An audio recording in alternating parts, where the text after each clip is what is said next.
کیا آپ نے کبھی محسوس کیا ہے کہ آپ ہمیشہ دوسروں کے لیے ہاں کہتے ہیں، مگر جب آپ کو کسی کی ضرورت ہوتی ہے تو سب مصروف ہوتے ہیں؟ اگر ایسا ہے تو یہ ویڈیو آپ کے لیے ہے۔ آج ہم بات کریں گے کہ لوگ آپ کو کیوں استعمال کرتے ہیں اور آپ اس جال سے کیسے نکل سکتے ہیں۔ جب آپ کسی کو نہ نہیں کہہ سکتے تو آپ اپنی عزت بیچ رہے ہیں۔ یاد رکھیں، جو لوگ آپ کی ہاں کی قدر نہیں کرتے وہ آپ کے نہ کے بھی مستحق نہیں۔ کیا آپ کے پاس وہی لوگ آتے ہیں جب رقم چاہیے ہو، رہنمائی چاہیے ہو یا کوئی مسئلہ حل کرانا ہو؟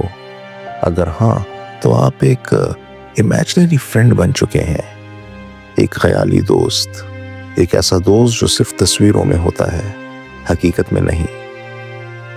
جب آپ اپنی ضروریات کا اظہار کرتے ہیں تو کیا آپ کو خود غرض کہا جاتا ہے؟ یاد رکھیں، جو لوگ آپ کی محنت کو قدر کی نگاہ سے نہیں دیکھتے وہ آپ کے جذبات کی بھی پرواہ نہیں کرتے۔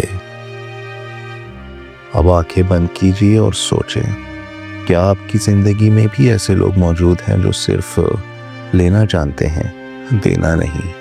اگر ایسا ہے تو یہ ویڈیو شیئر کریں اور نیچے کامنٹ میں ضرور لکھیے۔ دنیا کا ایک تلخ سچ یہ بھی ہے کہ بہت زیادہ مہربان لوگوں کو کمزور سمجھا جاتا ہے۔ جب آپ ہر کسی کی مدد کرتے ہیں تو لوگ اسے آپ کی ذمہ داری سمجھنے لگتے ہیں۔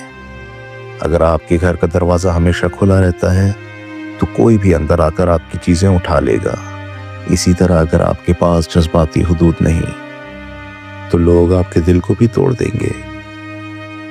جب آپ یہ سوچتے ہیں کہ میری ضروریات اتنی اہم نہیں تو دوسرے بھی آپ کو اہم نہیں سمجھیں گے۔ یاد رکھیے، جو اپنی قدر نہیں کرتا دوسرے بھی اس کی قدر نہیں کرتے۔ جس دن آپ نے نہ کہنا سیکھ لیا، اس دن آپ نے اپنی زندگی کو اپنے کنٹرول میں کر لیا۔ نہ کہنا کوئی گناہ نہیں، یہ آپ کا حق ہے۔ جب کوئی آپ سے مدد مانگے تو اس سے پوچھیں، تم میرے لیے کیا کر سکتے ہو؟ اگر وہ خاموش ہو جائیں تو آپ کو اپنا جواب مل چکا ہے۔ اگر آپ خود کو قیمتی سمجھیں گے تو دوسرے بھی اس کی قدر کریں گے۔ اپنی صلاحیتوں پر کام کریں، اپنے خوابوں کو جئیں اور ان لوگوں کو اپنی زندگی سے نکال دیں جو صرف آپ کا فائدہ اٹھاتے ہیں۔ آج سے فیصلہ کریں، میں کسی کا آپشن نہیں، میں اپنی زندگی کا مین کیریکٹر ہوں۔